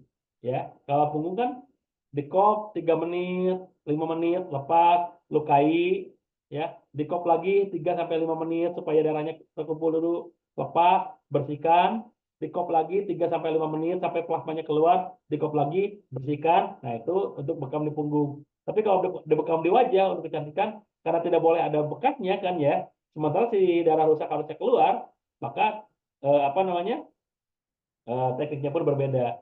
Tidak terlalu lama seperti pembekaman di punggung gitu, harus beberapa kali, mungkin beberapa detik lepas dulu, bersihkan dulu, lagi beberapa detik lepas dulu, bersihkan dulu gitu. Jadi tidak selama waktu di punggung gitu Bu ya. Nanti insya Allah nanti ada video tutorialnya juga ya. Kalau di bekam jam habis maghrib masih aman. Kalau habis maghrib masih aman ya. Soalnya yang tidak dianjurkan itu tadi setelah lewat jam 10 malam. Karena sudah lewat jam 10 malam itu detak jantung kita sudah mulai melemah kinerjanya. Karena memang sudah harusnya kita beristirahat. Rasulullah kan mencontohkan itu kita istirahat itu dari mulai apa namanya setelah Isya ya. Setelah Isya. Ya, setelah Isya kita istirahat, bangun di sepertiga malam terakhir gitu ya. Jadi lebih bagus kalau misalkan kita menuruti sesuai sunnah Rasulullah. Jadi sudah sebelumnya 10 sudah tidur gitu. Nanti bangun di sepertiga malam terakhir dan berbekamnya sesuai dengan yang dicontohkan juga oleh Rasulullah, yaitu yang ditulis dalam kitabnya Ibnu Sina ya. Jadi di waktu dulu sampai asar. Jadi kalau masih waktu maghrib insya Allah masih aman. Ya. Orang pengapuran apa boleh dibekam di area kaki? Pengapuran itu karena kurang kalsium di dalam tubuhnya dan berbekam juga sangat-sangat efektif untuk bisa membantu meningkatkan kalsium, sangat boleh juga Pak, ya, sangat boleh juga, gitu. Jadi kalau pengapuran bagi bekam sangat-sangat boleh. Di area kaki boleh, di area ginjal boleh mulainya ya, di area punggung juga boleh silakan, ya.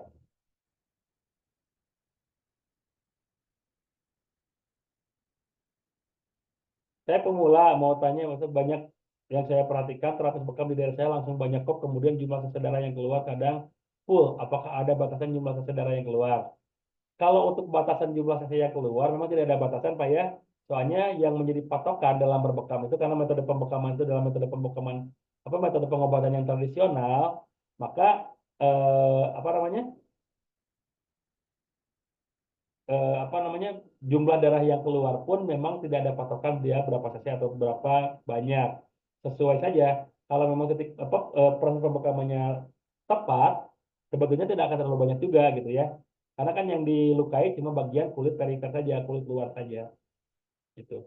Kalau yang darahnya terlalu banyak keluar itu yang dikhawatirkan apa, yang dikhawatirkan adalah dia membekamnya terlalu dalam sehingga yang keluar bukan apa namanya bukan bagian apa bukan darah yang rusak saja tapi darah yang ada di pembuluh darah juga boleh apa ikut keluar juga gitu Pak, ini aja gitu ya. Jadi kalau ukuran darah yang keluarnya itu ada aturannya atau tidak, sampai saat ini darah yang keluar dari proses pembekaman belum ada aturan yang pasti gitu, karena kan kondisi darah setiap orang itu beda-beda, ada yang memang keluar banyak, ada juga yang keluarnya sedikit ya. Dan organ tubuh juga kan tidak semua sama. Ada organ tubuh yang memang sudah banyak toksinnya, ada organ tubuh yang memang tidak terlalu banyak toksin di dalam tubuhnya. Jadi keluar darahnya pun berbeda-beda gitu. Cuma tadi kalau memang sudah keluar banyak, kemudian titiknya juga banyak, itu dikhawatirkan pasca bekam dia akan butuh energi yang cukup besar untuk membentuk darah baru gitu. Ya. Makanya tadi SOP kami tidak perlu banyak titik, yang penting tepat. Jadi sekalipun dia nanti keluarnya banyak, itu tidak akan sampai kehabisan darah nanti. Ya. Walaupun tadi Bapak Ibu ya, untuk proses pembekaman itu memang belum ada apa namanya belum ada aturan baku bahwa darah bekam itu keluarnya berapa cc ya. Karena kan darah rusak itu memang tidak ada patokan khususnya gitu. Bedanya dengan donor darah, kalau donor darah kan yang diambil dari apa namanya dari pembuluh darah gitu. Jadi harus sekian cc gitu. Tapi kalau misalkan eh, darah bekam memang tidak seperti itu. Ya. Cuma tadi yang sangat efektif itu adalah tidak terlalu banyak titiknya, tapi tepat. Jadi walaupun nanti dia keluar banyak, tetap hanya di titik tersebut saja keluar darah banyaknya gitu ya. Berapa lama efektifnya kap bekam menempel di kulit oleh pernah kejadian bekam seorang kulitnya seperti melepuh kayak luka bakar. Oh itu namanya blister Pak Idris ya. Itu namanya blister Pak. Makanya SOP kami juga menentukan nanti ada di modul ya, ada di modul, ada di video tutorial juga. SOP kami juga menentukan kalau kop itu 3 sampai 5 menit Pak. Ya, 3 sampai 5 menit saja. Jadi sekaligus menjawab pertanyaan dari Pak Muhammad Hafidillah juga ya ini ya. Jadi bekamnya itu prosesnya gini Pak, pembekaman itu. Pertama kita olesi, ya kita olesi kulit yang mau kita bekam dengan minyak herbal. Minyak herbal itu boleh minyak zaitun, minyak habatus sauda, bahkan minyak kelapa yang murni ya, Winvisio itu boleh kita gunakan untuk mengolesi area tubuh yang akan kita bekam. Kemudian di kop 3 sampai 5 menit. Biarkan dulu di kop aja dulu. Ya. Setelah di kop, lepas baru dilukai ya. Baru dilukai, setelah itu di kop lagi 3 sampai 5 menit. Setelah di kop 3 sampai 5 menit, darahnya sudah mengumpul, sudah membeku di situ ya, sudah menggumpal, lepas kita bersihkan menggunakan kasa steril. Setelah di apa namanya? Setelah dibersihkan dengan kasa steril, kop lagi. Untuk apa? Untuk mengeluarkan plasma sekaligus untuk menutup luka. Berapa lama? 3 sampai 5 menit juga. Jadi itu Pak ya, patokannya seperti itu. Jadi soalnya kalau misalkan dilakukan lebih dari 5 menit biasanya, apalagi kulitnya yang sensitif, itu bisa terjadi melepuh yang dinamakan blister gitu. Ya, gitu. Jadi gitu ya Pak ya. Satu detik bekamnya memang pengkopannya 2 kali Pak ya. Cuma perlukaannya tidak boleh dilakukan berulang. Betul ya. Jadi Pak Hafidillah, betul, satu kop itu, satu area itu bahkan 3 kali pengisapan. Pertama untuk membuat peradangan. Kemudian yang kedua untuk mengeluarkan darah pasca dilakukan perlukaan. Yang ketiga untuk mengeluarkan plasma. Jadi 3 kali pengkopan. Cuma perlukaannya tidak boleh lebih dari 1 kali. Cukup 1 kali saja. Tapi bagaimana kalau yang darahnya sedikit keluar? Ya mau keluar banyak, mau keluar sedikit, itu kan sudah menjadi apa namanya? Sudah terjadi apa namanya? Sudah terjadi sentuhan bekam, itu akan membuat sirkulasi darah di dalam organ tersebut itu akan terjadi maksimal. Kalaupun memang keluarnya sedikit, jangan khawatir. Nanti juga akan didaur ulang oleh eh, organ tubuh kita di dalamnya. Ada ini, ada contohnya ada ginjal, ada limfa, ada sistem tulang belakang yang membantu itu gitu. Jadi walaupun keluarnya sedikit, jangan khawatir. Daripada kita malah merusak jaringan kulit dengan perlukaan berulang gitu. Jadi seperti itu ya. Pengkopannya memang 3 kali, Pak ya, bukan 2 kali. Pengkopannya memang 3 kali, tapi perlukaannya hanya 1 kali saja. Gitu ya. Apakah telapak kaki boleh dibekam, sedangkan kaki paling terasa sakit saat dibekam? Telapak kaki jangan dibekam. Kalau betis, paha itu boleh dibekam. Ya, itu pun hanya betis dan paha dan di bagian punggung telapak kaki. Tapi kalau telapak kakinya, Bu, jangan. Ya, kalau telapak kakinya jangan. Soalnya kenapa telapak kaki jangan dibekam? Pertama, telapak kaki itu adalah bagian paling kotor di tubuh kita karena sering terkena eh, lantai, sandal gitu ya yang memang notabene paling kotor. Jadi telapak kaki jangan dibekam. Yang kedua, kenapa telapak kaki tidak boleh dibekam? Karena telapak kaki itu adalah terminal dari eh, aliran darah ya dari mulai sistolik ke diastolik itu di telapak kaki terminalnya. Jadi dia tuh dipompa dari jantung, mengalir ke seluruh tubuh, kemudian balik lagi ke jantung melalui telapak kaki. Nah, kalau telapak kakinya dibekam, itu dikhawatirkan malah terganggu sirkulasi darah kembali ke jantungnya. Yang terjadi apa? Kinerja jantung akan semakin berat nantinya. Ya, makanya pembekaman di telapak kaki sangat-sangat tidak direkomendasikan. Ya, kalau sakit sakit persendian terutama di area lutut boleh berbekam atau tidak? Karena apa sakit persendiannya? Karena asam urat atau karena rematik?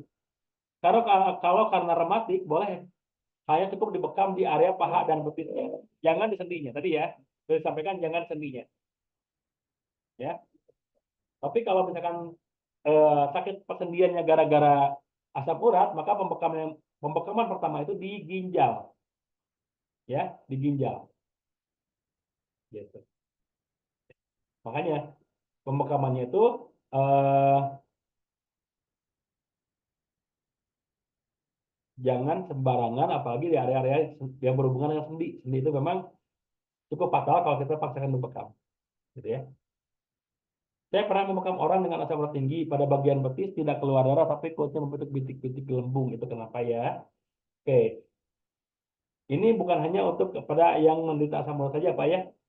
Untuk kondisi-kondisi yang lain juga sangat mungkin ini. Kenapa? Ketika keluar darahnya sedikit tapi terjadi gelembung-gelembung bintik-bintik gitu ya berwarna hitam, merah kehitaman gitu di bagian bawah kulitnya. Itu artinya toksin yang ada di dalam tubuhnya, yang ada apa pembuluh darah apa darah yang ada toksinnya itu belum keluar dengan sempurna. Tapi tetap Pak, kita jangan lakukan perlukaan lagi. Cuma nanti kalau kita lakukan pembekaman lagi, kita jangan gunakan jarum, tapi gunakan lancet. Gunakan perlukaan dengan menggunakan torehan, ya. Gunakan perlukaan dengan menggunakan torehan. Kenapa? Supaya titik luka bekamnya lebih lebar sehingga lebih darah yang mengandung toksinnya lebih banyak, lebih cepat keluar. Tadi gelembung-gelembung itu kenapa? Karena dia tuh kulitnya kental, Pak. Darahnya kental. Dia tuh darahnya kental, sementara di pada bagian yang tersebut gitu ya, bagian yang di bekam tersebut itu banyak toksinnya. Jadi sudah darahnya kental, toksinnya banyak, akhirnya kalau dilakukan perlukaan dengan jarum yang memang kecil, permukaan lukanya itu kecil sehingga tidak keluar sempurna. Akhirnya hanya keluar sedikit saja.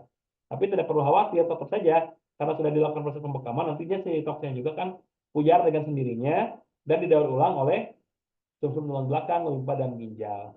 Jadi jangan dilukai lagi. Cuma pembekaman berikutnya saja. Pembekaman berikutnya untuk yang kondisi seperti ini dianjurkan menggunakan yang torehan, yang sayatan, menggunakan lancet gitu Pak ya. Oke. Apakah dari bekam ada manfaat relaksasi? Ya, kebanyakan pasien yang dibekam Pak, dibekam pada ngantuk. Betul Pak. Ya, sangat-sangat terjadi efek relaksasi. Kenapa? Karena kan proses pasca bekam itu membutuhkan energi yang cukup besar. Ya, membutuhkan energi yang cukup besar untuk membentuk darah baru, ya, untuk membentuk darah baru, gitu. Otomatis ketika energi digunakannya sangat besar itu sedang terjadi, kita akan ngantuk. Ya. Jadi kalau kita pasca dibekam ngantuk, ya silakan tidur aja, justru bagus kak. Bahkan kalau misalkan yang dibekamnya sambil tengkurap ya, dia ketiduran, bagus-bagus juga nggak masalah, karena dia sedang mengeluarkan energi yang cukup besar pada saat membentuk darah baru dan sedang pada saat pengeluaran toksin di dalam tubuhnya. Jadi kalau misalkan terjadi kantuk wajar-wajar saja Pak. Ya, maka itu bagus. Bekam kepala berapa titik tadi sudah disampaikan ya. Yang paling utama itu 2 titik, koma 2 dan apa namanya umum ugit. Tapi ada juga titik hama dan pelipi. Tadi sudah disampaikan di awal. Nanti kalau misalkan mau di lipi dibaca lagi, apa dibuka lagi saja. Soalnya tadi saya tidak bisa menjelaskan yang sudah dibahas tadi ya. Soalnya kalau saya sudah mengulang, khawatirnya tadi yang pertanyaan-pertanyaan yang masuk ini tidak terbaca semuanya. Jadi tadi Pak ya, Pak Beni tadi sudah dibahas di awal, ini boleh di review saja ya. Saya terapis buat setting gerak, apakah boleh dikomunikasikan dengan bekam? Kalau boleh, mana dulu yang dilaksanakan? Apakah bekam dulu atau posisi dulu? Bagusnya Pak, kalau misalkan mau membekam itu, perbaiki dulu posisi tulang belakangnya. Kalau misalkan pijat, pijat dulu yang dilakukan. Kenapa? Karena ketika sudah direposisi dulu, Pak ya, sudah direposisi dulu kondisi tulang belakangnya, itu kan aliran darah semakin lancar, sistem saraf semakin maksimal. Nah, kalau itu dilakukan, itu akan membuat kita semakin fresh. Jadi darah yang keluar itu betul-betul darah yang memang sudah tidak dibutuhkan oleh tubuh kita. Ya, jadi bagusnya memang untuk proses pembekaman yang dikombinasikan, maaf, yang dikombinasikan dengan ketek, yang dikombinasikan dengan pijat, itu pijat dulu, ketek dulu, baru dilakukan proses pembekaman. Gitu ya. Standar ukuran jarum lancetnya ukuran berapa? 21G ya. Jadi untuk pembekaman itu 21G. Ya. Kalau 28G itu biasanya untuk pengeluaran darah untuk cek darah ya. Baik itu cek asam urat, cek kolesterol, eh, apa namanya cek gula darah. Itu menggunakan 28G. Tapi kalau untuk bekam 21G. Ya. Gitu. Kenapa 21G? Karena kan kalau 21G itu kalau misalkan kita lihat ujungnya itu seperti ujung pedang. Jadi ketika kita melukai bagian yang mau dipegang itu tidak hanya seperti jarum menusuk saja, tapi ada sedikit torehan juga supaya si toksin lebih mudah keluar gitu. Makanya kita gunakan yang 21G saja. Apa? Bukan kita ya, tapi standar dalam pembekaman itu memang 21G. Ya. Tumor di leher boleh dibekam atau tidak? Tumor dimanapun itu jangan diintervensi dengan bekam. Kalau mau melakukan proses pembekaman tumor, pembekamannya di area sekitar tumornya. Jadi bukan pas di benjolannya. Soalnya yang namanya tumor itu sifatnya membangkang. Sifat sel tumor itu membandel. Kalau kita intervensi, dia justru akan melawan dan dikhawatirkan malah menjadi apa? Menjadi sel kanker nantinya. Nah, untuk mematikannya tentu saja kita stop nutrisinya, kita bendung nutrisinya dari supaya jangan mendapatkan makanan, jangan mendapatkan nutrisi sel tumor ini. Dengan cara apa? Dibendung dengan dibekam di area sekitar benjolannya. Karena makanan sel tumor itu adalah memang yang sudah rusak di dalam tubuh kita. Darah rusak, kemudian apa namanya? Toksin-toksin yang ada di dalam tubuh kita gitu.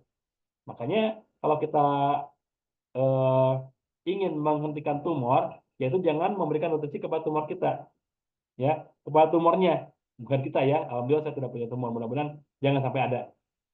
Tapi jangan berikan nutrisi kepada tumornya sehingga kalau kita apa namanya eh, supaya dia tidak bisa berkembang lebih besar lagi. Nah, kalau kita paksakan berbekam di area tumornya, yang dikhawatirkan itu tadi, yang dikhawatirkan malah dia melawan dan akhirnya menjadi sel kanker, gitu ya, Bapak Ibu ya. Gitu. Soalnya ini galaksi namanya galaksi A10. Jadi saya tidak tahu nih Bapak atau Ibu gitu. Oke, oke ya. Pertanyaan sudah habis dan sudah setengah 10 malam. Akhirnya artinya Zoom insya Allah kita akan akhiri dan insya Allah kita akan bertemu di esok hari ya. Jadi jangan khawatir. Esok hari masih kita gunakan link yang sama untuk bisa mendapatkan pertemuan seperti yang pada kesempatan malam ini. 23G itu tidak dianjurkan Pak ya. 23G tidak dianjurkan juga. Yang kita anjurkan adalah 21G. Ya. Yang kita anjurkan 21G. Ya tadi memang permukaan ini ya Pak, permukaan ujung jarumnya yang kalau 21G itu menyerupai ujung pedang sehingga lebih aman. Ya. Oke, itu saja ya. Kesempatan. Ya betul. Mau di punggung, mau dimanapun 21G yang digunakan. Walaupun tadi yang di wajah tetap 21G. Dua wajah juga tetap 21G. Ya. Karena kalau di lebih lebih tinggi dari itu dikhawatirkan toksinnya tidak keluar sempurna.